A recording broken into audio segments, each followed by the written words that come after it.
hip-hop headlines, and that was the soothing classic beat from Mass Appeal by the one and only DJ Premier of Gang Starr. Today we will be reviewing the Odd Future signee, Domo Genesis' debut album, Genesis. Odd Future has been one of the biggest labels in hip-hop for the past 5 years, and some of the biggest artists of Odd Future includes Tyler the Creator, Oral Sweatshirt, Frank Ocean, and the band The Internet. All these artists have been in the limelight at some point in their careers, but we never got a taste from Domo Genesis' own artistry until he announced that his debut album would drop this year. He had 2 singles that he put out before this project, one being Dapper with Anderson .Paak. I thought that was a great idea considering Anderson .Paak has been getting huge recognition nowadays, and I thought it was smart to have it as a single. Also, the other one being Go Gas with the most features on a song in the album.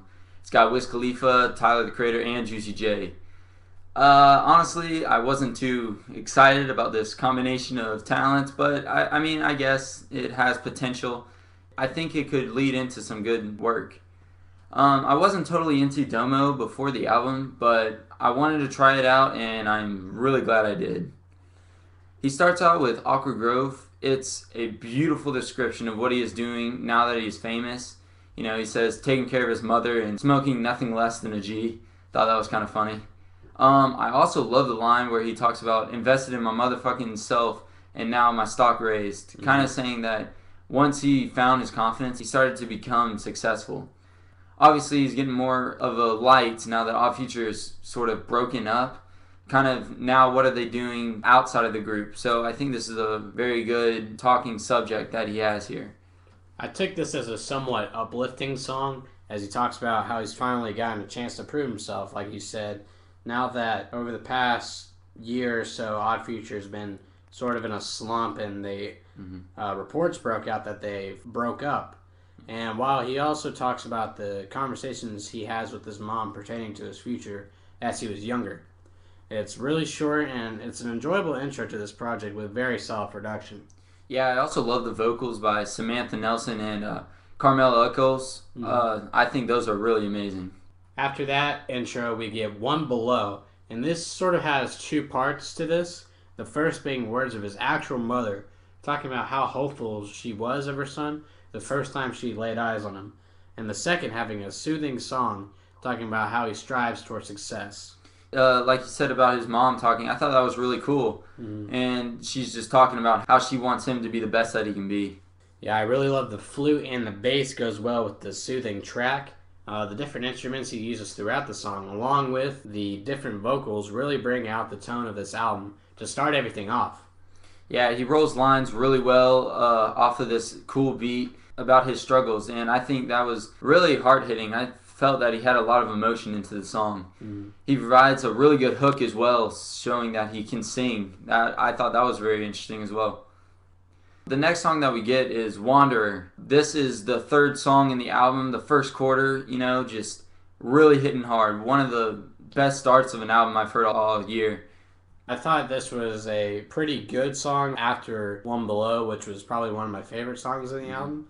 And I feel that the transition between the 2 songs were very smooth and a very nice work by the editing team. Oh yeah, the drum beat transition was probably my favorite on the album, and he does really well with that. This is pretty much him telling about he wants to succeed and become a great rapper. I think this is one of the most solid songs on the album, and I really like it. You mentioned drum set. I liked the transition with the drum set starting off the song, but I feel that the actual percussive vibe was somewhat simple, but it has a very slow and head bop worthy feel to it. This is a track that talks about how you shouldn't listen to what people say about you, but that you should live life to the fullest while you indeed still living. Yeah. After that great quarter of songs to start off the album, we get Questions at the number 4 spot. This song pretty much continues the same topic on life itself. This time, Domo questions certain aspects in life. It's him wondering what will happen if he quits taking rapping seriously. In my opinion, it was one of the weaker production outputs, not feeling the decrescending loop on the second beat of each measure. I felt that it was kind of sloppy. Yeah, it was very strange. I was expecting more of this considering he came out of Odd Future, where that was pretty much what they were known for, just the weird music that they've been putting out. Mm-hmm. Dash has a very decent appearance as he talks about the qualities within himself that he's been gifted as a person, that God has given to him. And the closing part of the song with the automated call from the correctional center reminds me a lot of the beginning of Prisoner 1 and 2 on Lupe Fiasco's Tetsuo and Youth. I didn't even think of that. No, that's good. Yeah, it's kind of. I noticed that like as soon as it happened, I'm like, wow, that's a lot like it. Sounds a lot like it. After that, we get another flawless transition into My Own. Really putting the album together, you can just tell that he's mixing and molding this into a really good project. It's him telling us that he has given his all and hopes that it does well, and he wants to stay the same without letting the fame hit him hard. I really like the different aspects in the production of the song. The sharp synth is really brought out, and I really enjoyed the added layers in the chorus. I thought it was quite amazing. Yeah, that's a JMSN song, you know. It sounds really good and one of the best choruses on the album. I really like the meaning behind him believing in himself while everyone else doubted him, and it's one of the better songs of the album in my opinion. Yeah, he definitely has an uplifting tone that I really like throughout this. Up next we get Go Gas, the second single off of this album, and Tyler the Creator makes his mark right off the bat of the production with his recognizable drums and heavy bass. Yeah. Tyler's chorus is solid. Wiz is decent to kick off the song, I felt, which was a little bit surprising to me. Damo is pretty good, and Juicy J I felt was the weakest link of this track. Thought they all fit pretty well, like you said, but Juicy J again. I guess it's kind of because it's more of a foreign territory for him. Mm-hmm. I wasn't really expecting much from him as well. It's been a while since we've heard from Juicy J, and it is interesting that he pops up on this album. I'm not sure if they recorded this a while ago or not, so I thought it was very out of left field to see Juicy J on a track on this album. One of the connections that I made with this from the instrumental point of view, I thought it sounded a lot like Answers from Tyler's Wolf, maybe a little bit more sped up and maybe darker, but that's kind of one of the main connections I made with this. Coming Back is the next track, and that's just Domo throwing some pretty sweet lines into this. I like the song a lot. It's really nice lyrically. It's pretty much just him having fun. You got the Mac Miller chorus, feels like a soft party song. I also like one of the lines where he talks about him eating rappers for dessert. This track hits the ground off running with the heavy drums and synth and also the very delicate vocals in the background, which he does very well throughout this album. I wasn't the biggest fan of Mac Miller, but I really enjoyed his appearance in the chorus. He fit really well. Yeah, I thought he did one of the best featuring jobs on the album. It also has, I thought, one of the best pickup lines to start off a verse that I've heard all year. I thought that was really nice.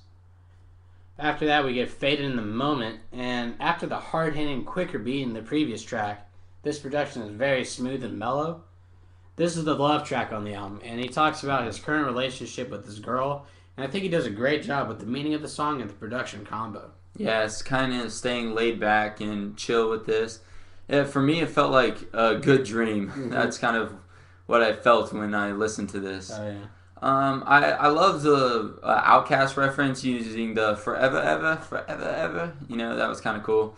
I'd say this is probably one of my favorite songs on the album, and it transitions well into the next song. Yeah, it's funny how the song that we think sounds a lot like something off of Malibu goes straight into this next song, which is the single Dapper with Anderson .Paak himself. It's a very groovy song. It's like a dance song, kind of uplifting and makes you move around and get going. It's just them just having a good time. Like you said on the previous track, in Faded in the Moment, I thought it did sound a lot like an output off of Malibu by Anderson .Paak, like you said. Yeah. I think he did a very great job putting this next song, Dapper, right after Faded in the Moment. So I give kudos out to Damo for that. Really like the organ and hi-hat combo played throughout the song. And Anderson .Paak fits really well with this production. Really awesome appearance by him. I love Anderson .Paak. Mm-hmm. And the same theme of love continues into the song, but he asks to have more of a chill time as he asks his girl to smoke with him while also being romantic at the same time. And to close out the song, I love the guitar appearance. Very well done. Starting the last quarter of the album comes Brother, and it has a really futuristic production with very spacey-like layers.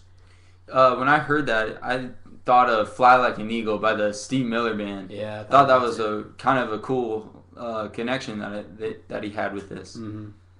The production matches half of the meaning of the song, and that meaning is his love for weed and how soothing it feels to him. In the hook, he talks about how he wants to have a better life rather than working as a normal person from 9 to 5. He recognizes his fame, and he can see that in his future it would be really good. And it leads into All Night, a very dark, kind of a change in tone that I hadn't really seen much of from Domo in this album. This is the second Odd Future produced song by Left Brain, so maybe that was probably part of the change here. Yeah, it has very creepy keys and sounds more mysterious compared to the other 11 tracks. It talks about how he eventually wants to be an influential figure in hip-hop. And this track has more personal pieces as he talks about how much he dislikes his father and how he strives to not become what his dad is. It's pretty much him thinking about the bad things that could happen to him if he doesn't keep up what he's been doing now. Mm-hmm. And shout out to Left Brizzle for the mellow hype type production. I really enjoyed it. To close out this album, we get Lost and Found, and I really like the drum set in the song, the guitar in the background, and also the tenor sax. Very soothing and musical production. It's an upbeat song, kind of counteracts of the last one. It's not my favorite song in the album, but if there is any place for it, it's the last track, and he put it there, so I think that's a pretty good job by him.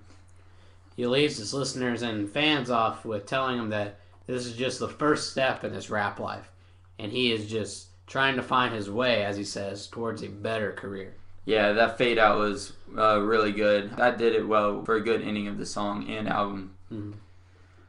So, wow, I was completely impressed with his work on the project. His lines were sweet. The production that he rapped over was stellar. The features made a lot of these songs very enjoyable as well. His music, I think, is very different from a lot of music being put out nowadays, and I really enjoy that. I think that is very good that he can do his own thing. It has influences by great artists and songs that he took advantage of. I've got to keep my eye out for Domo Genesis in the future because I'm a huge fan. This really put the spotlight on him for me. As of now, I think this is the best album of the year. No doubt, this is just a really good project. And yes, Domo, your life story was definitely worth my time. Genesis, I give an A-. So Connor, were you just as into this album as I was? Yeah, I thought the album was really good. Behind the big three of Earl, Frank, and Tyler, Domo is easily my favorite, and I was expecting something big, and I had high standards coming into this album. Leading into it, I thought that it was about 2 or 3 years too late, but I still gave him a chance. What he gave back to us in return was a very, very good project. I was pleasantly surprised a little by what he gave us, especially after the split up of Odd Future. And this is one of the best albums in the Odd Future discography, in my opinion. I love the production throughout this whole project, even though there were only a few tiny bumps, and also the effort he put into each track I absolutely loved. My favorite songs in the album were Dapper, One Below, and Faded in the Moment. Some of the songs I thought needed a little more work were Questions, Brother, and Go Gas. This is a great gift for his loyal fans that have always stuck by his side, and I really love what Domo ended up giving us. I'm feeling a solid B on this project. Well, that's it, guys. Make sure to follow us on Twitter @thescheck, and also email us any hip-hop questions you might have. What are you listening to? Should we review it? Send us your opinions on new ideas for the show to our official email, thesoundcheck2015@gmail.com. We're also now on iTunes, so go check out our previous 3 reviews on Untitled Unmastered, Too High to Riot, and 3001 A Laced Odyssey. You can also help us out by subscribing to our channel on iTunes if you enjoy our opinions. Thanks for tuning into the Soundcheck as we officially sound off.